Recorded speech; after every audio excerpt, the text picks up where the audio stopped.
Alright, what's up guys? We got a quick little mini lesson on our simplifying exponents.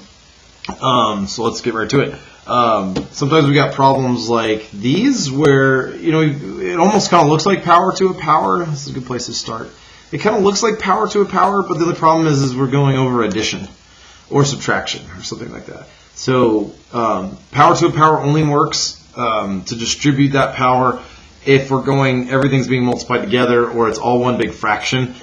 This is not that case. So we need to do some simplifying on the inside of the parentheses before we get going. So what we'll do is we'll go ahead and we'll use our negative exponent rules first. I know I say to usually leave these till the end, but in this case we kind of have to do it first. Because what I want to do is I want to actually simplify this so it's one fraction. I want to get these together.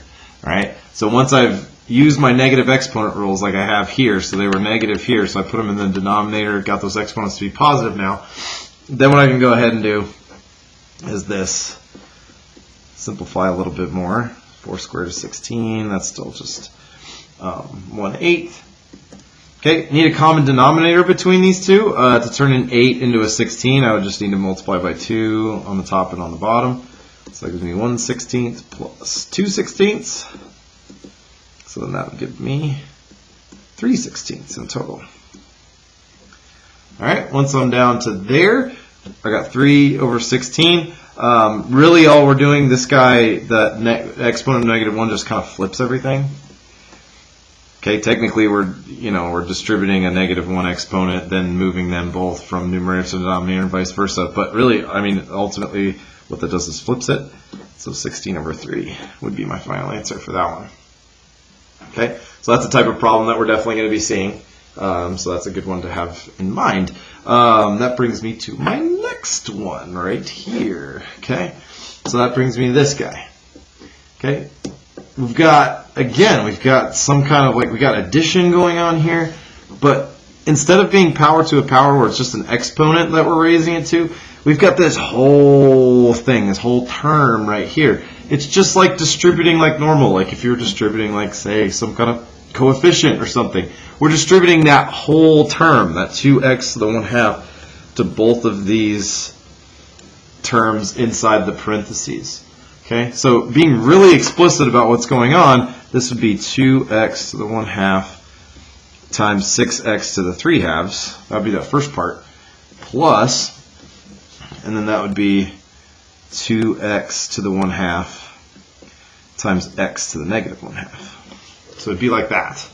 Okay, so I've distributed it to both. So now it's being multiplied times both of those two terms. Once I get here, now I can go ahead and simplify things. 2 times 6 would be 12. Okay, and then x to the 1/2 times x to the 3/2, we're going to add those together. So that would be x to the 1/2 plus 3/2 would be 4/2, which is also just 2.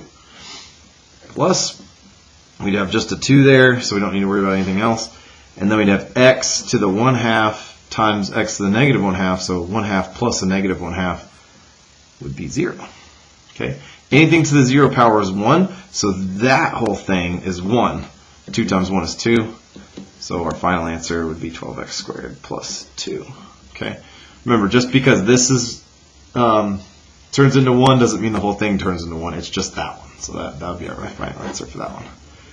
All right, so there's that. Moving on to my next one, jumping right in.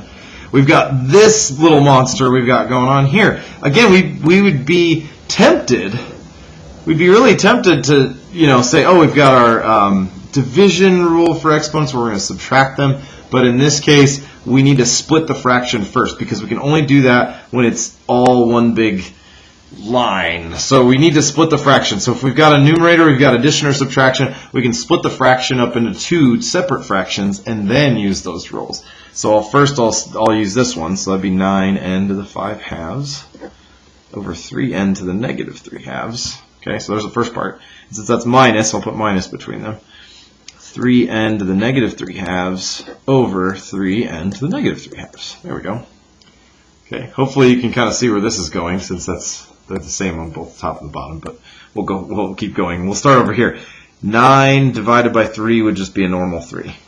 Okay, and then n. So we've got an n on the top and n on the bottom. So we're going to subtract these two. But we got to be careful. This is a negative on bottom. So we're doing 5 halves, the one on top, minus a negative 3 halves on bottom. So you got to be careful with those signs, okay? It's a common mistake I'm seeing on these ones.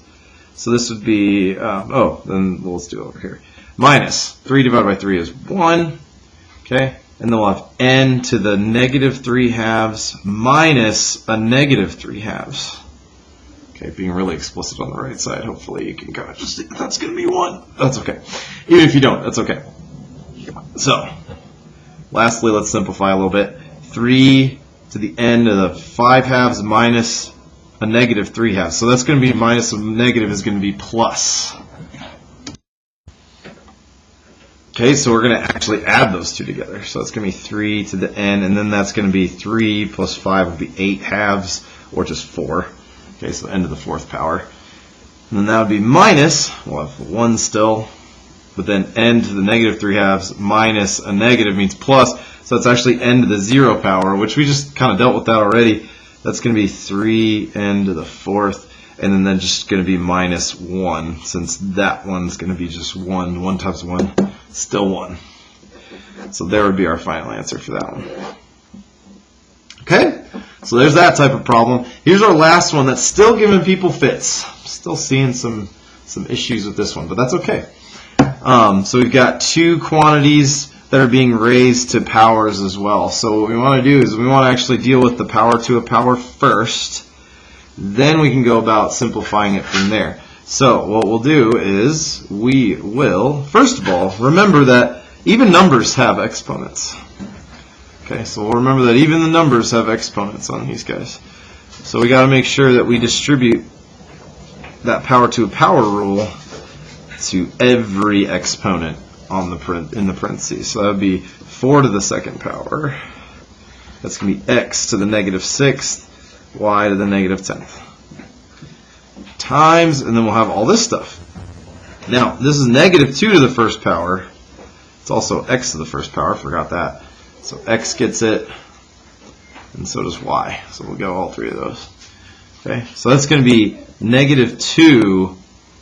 And actually, I like putting this in parentheses too, because we want to include that negative. Negative 2 to the 4th power, x to the 4th power, and then that'd be y to the 24th power. 6 times 4 is 24. Okay. Now when I'm here, okay, I'm still seeing some issues with this part. So 4 squared is 16. All right, so we can do that part.